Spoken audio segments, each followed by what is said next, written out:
ಈಗ ಇನ್ನು 25 ಪಾಯಿಂಟ್ ಹೋಗ್ಬೇಕು ಇವತ್ತು. ನಿಮ್ಮ ಆಶೀರ್ವಾದ ಡಾಕ್ಟರ್ ಮೇಲೆ ಇದೆ ಅಂತ ಭಾವಿಸ್ತೀವಿ ನಾವು. ನಿಮ್ಮ ಓಟ್ ಯಾರಿಗೆ? ಇವತ್ತು ಕಾಂಗ್ರೆಸ್ನವ್ರು ಏನ್ ಮಾಡ್ತಾರೆ ಅಂತಂದ್ರೆ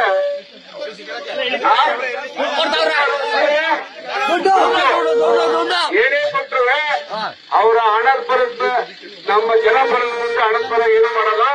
ಇವತ್ತೆಲ್ಲ ಏನು ಒಂದು ರೂಲ್ ಆಗದೆ ಅಂತಂದ್ರೆ ಸಿಕ್ಕಾಪಟ್ಟೆ ದುಡ್ಡು ಮಾಡೋರೆ ಮಾಡಿ ಬಿಡ್ಬಾಗ ಡಿಕೆಸಿ ನೋಟು ಡಾಕ್ಟ್ರಿಗೆ ಡಿಕೆಸಿ ನೋಟು ಡಿಕೆಸಿ ನೋಟು ಇವತ್ತು ನಿಮ್ಮ ಎಲ್ಲ ನಮಗೆ ಗೊತ್ತಿದೆ. ಈ ಪಂಚಾಯತ್ಗೆ ಎಲ್ಲ ಬಂಧುಗಳು ಒಗ್ಗಟ್ಟಾಗಿ ವೋಟ್ ಮಾಡಿದ್ರೆ 100ಕ್ಕೆ 100% ಡಾಕ್ಟರ್ ಮಂಜುನಾಥ್ ಅವರು ಗೆಲ್ತಾರೆ. ನೀವು ಆಶೀರ್ವಾದ ಡಾಕ್ಟರ್ ಮಂಜುನಾಥ್. ನ್ಯೂಸ್ ಫಸ್ಟ್ ನಿರ್ಭೀತಿಯಿಂದ ನಿಮ್ಮ ಪರವಾಗಿ.